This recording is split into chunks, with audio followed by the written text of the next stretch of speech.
Hi, I'm Thomas, Believe in the Run, and today we're reviewing the Zoomfly 2 Flyknit.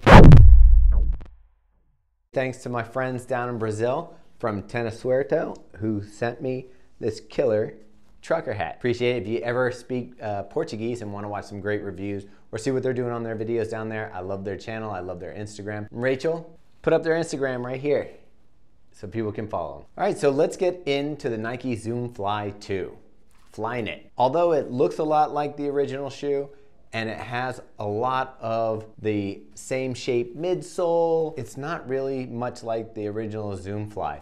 Matter of fact, it's a completely new shoe other than the fact that it maintains some of the same shapes and geometry. So you've got a Flyknit upper, which is nice, stretchy, fits pretty well. I had a couple issues with it. One, the heel counter kind of dug in. I was in the middle of a 7-mile run and I had to go and exchange the socks I was wearing for a higher pair just because the heel collar was kind of digging into the back of my leg, kind of giving it that heat rub. Rather than get a blister, changed out the socks and everything was fine. If you have a wider foot, you're not gonna like this shoe that much. I've got really narrow feet, so I know that if I'm complaining about it, that those of you with wider feet are not gonna really enjoy the way this shoe fits. I will tell you that the Flyknit stretches over time, so while you're running, it kind of molds and conforms to your feet and you get a better fit over time. But off the bat, I don't think a lot of people with wide feet are gonna enjoy this shoe. Love to hear your comments if you have wide feet and you've tried this shoe. For me, with a narrow foot and it feeling tight through here,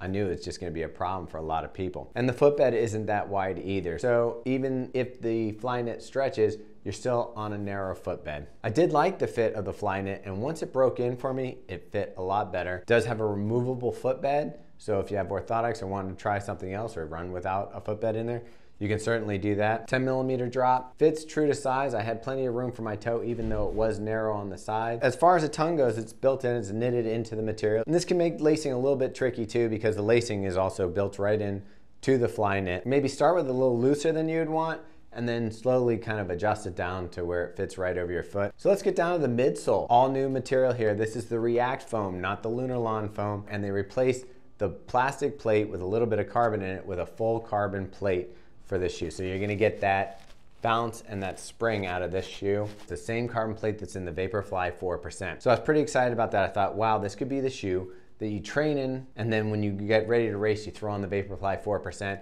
and you're running a shoe that has a similar geometry, has a similar feel through the stride, and it's gonna give you those training runs that'll get you ready to put the Vaporfly on for a race. So you won't have to waste miles on your Vaporfly, which is, you know, expensive comparatively. This one runs $160, but a Vaporfly is gonna run at least $250. So you can put on the miles. React foam lasts a long time and it's very durable. So that's a good thing. You got cushion and pop in this shoe and a nice fitting upper snug that holds your foot in there. So it is good for faster runs, for regular runs. I used it on an 11-mile run, a 7-mile run with striders, so doing sprints at the end of the 7-mile run, and I used them for a 22-mile run. And all of them, I felt the shoe handles it pretty well. It's kind of hard to judge a shoe after a 22-mile run because most shoes aren't gonna feel great after that anyway. But the one thing I did notice is, although it's not heavy, weighs 9.65 ounces for a size 10.5 or 272 grams, which isn't overly heavy. It's getting real close to that 10-ounce mark, but where this shoe carries its weight is definitely in the bottom. This midsole, the plate, the rubber on the outsole, create a very bottom heavy feeling shoe. Of the shoes that are available and what you can run in a daily trainer, Nike Epic React is still my favorite Nike out there. Then I probably put the regular Pegasus 35 after that and put this guy right in there with the Pegasus 35. What I'd really like to see them do with this shoe is maybe even come out with one that has a plate but maybe has half of the amount of React on the bottom.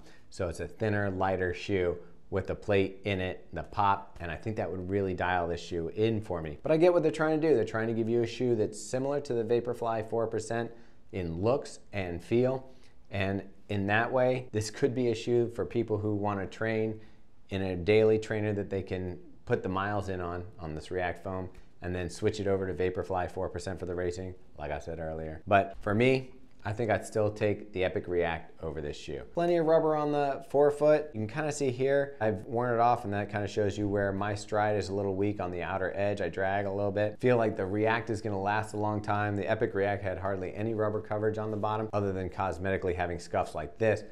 Held up great. If you have any questions about Nike Zoomfly 2 Flyknit, leave them in the comments below. I'd be happy to answer your questions. Make sure you follow us on Facebook, check us out on Instagram, and subscribe here on YouTube. Here you go, Rach. Oh, perfect. Do not use that one.